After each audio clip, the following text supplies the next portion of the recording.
बहू। जी अब्बा जी। मेरे कमरे में आओ और अपनी साड़ी उतारो। अब्बा जी ये क्या कह रहे हैं आप? मैंने सीधी सी बात की है कि मेरे कमरे में आओ, अपनी साड़ी उतारो। अरे ये क्या हो गया है? ये क्या कह गए मुझे? अरे मैं इसके बेटे को जाके बताती हूँ कि तुम्हारा बाप क्या कह रहा है। अरे लगता है इस उम्र में ये सटिया गया बंदा। जाती हूँ इसके बेटे को बताती हूँ। अरे सुनते हो? क्या बात है, क्यों चिल्ला रही हो? अरे आज तो तुम्हारे बाप ने कमाल ही कर दिया। क्या मेरे अब्बाजान ने क्या कह दिया आपको? अरे तुम्हारे बाप ने सीधा मुझे हुक्म दिया है कि मेरे कमरे में आओ और अपनी साड़ी उतार दो। ये क्या बकवास कर रही हो? होश में तो हो। अरे मैं तो होश में हूँ, लगता है तुम्हारे बाप होश खो बैठे। क्या बात है अम्मी जान, आप दोनों क्यों लड़ रहे हैं? अरे तुम्हारे दादा जान ने आज ऐसी बात कर दी है कि मैं सोच भी नहीं सकती थी। बात हुई क्या अम्मी जान, आखिर मुझे भी तो बताएं। बेटा तुम्हारे दादा जान ने कहा है कि मेरे कमरे में आओ और साड़ी उतार दो। आप ये क्या कह रही हैं? दादा जान ऐसा भी कर सकते हैं? मैं तो सोच भी नहीं सकता था। मैं अभी जाकर उनका दिमाग दुरुस्त करता हूँ उनकी ये मजाल। यार हो सकता है आपको कोई गलत फहमी हुई हो। अरे मैं कोई बच्ची थोड़ी हूँ जो मुझे बात समझ में ना आई हो। यार ऐसा करते हैं, अब्बा जी के पास चलते हैं, चल के बात कर लेते हैं। अरे अब क्या बात करोगे? अब तो पानी सर पर से गुजर गया है। आओ चल के अब्बा से बात कर लेते हैं। उठो बाबा।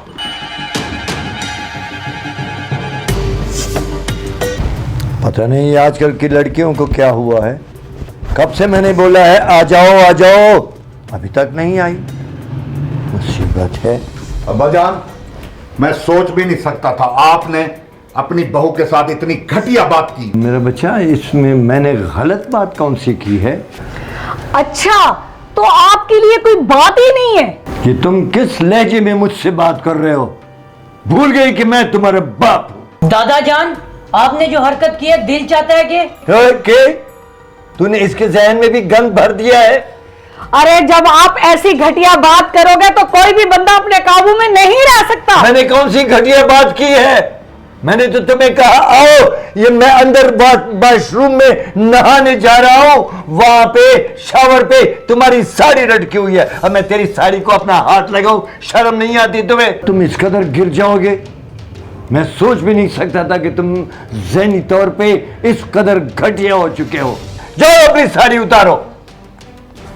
बेशर्म। ये आजकल की कद इसको देखो, बच्चों को पता नहीं घर में बस सिखाया हुआ है, बात ठीक है ससुराल जाओ, मेकअप करो और अयाशियां करो। हाँ? गलत फहमी होगी, हमें माफ कर दें ना। तो तुम लोग बात बात पे गलत फहमी और बात बात पे माफिया मांगते हो, अच्छी बात है ये। अब्बाजान, इनको गलत फहमी हुई है। ओ मेरा बेटा जरा सोचो अपने रिश्तों को। ये कौन है, ऐसे और जो आते हैं पड़ोसी वो कौन है? जरा फर्क रखो इन सब में, रिश्तों की पहचान करो।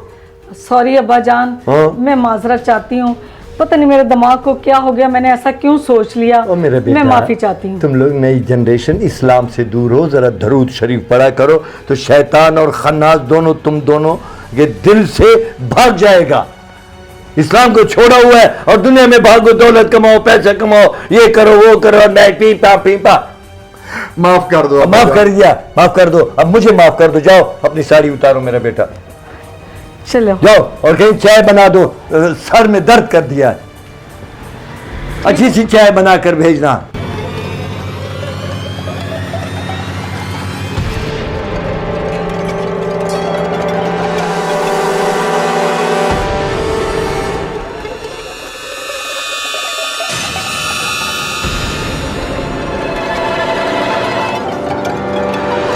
मुझे कितना दुख हो रहा है कि मैंने अब्बा जान के मुतालिक ऐसे सोचा। बाज़ औक़ात कुछ अल्फाज ऐसे होते हैं कि हम उन्हें गलत समझ लेते हैं, हालांकि हमें गलत नहीं समझना चाहिए।